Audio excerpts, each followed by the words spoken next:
కల్కి 2898 ఏది టైటిల్లో 2898 అంటే ఏమిటో తెలుసుకుందాం.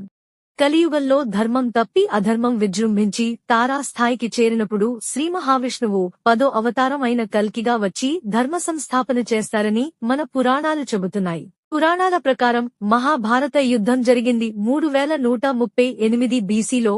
36 సంవత్సరాల తర్వాత అంటే 3102 బీసీలో కృష్ణావతారం ముగిసి కలియుగం ప్రారంభం అయింది. వ్యాస భారతం ప్రకారం కలియుగం ప్రారంభం అయ్యి 5126 సంవత్సరాలు అయింది.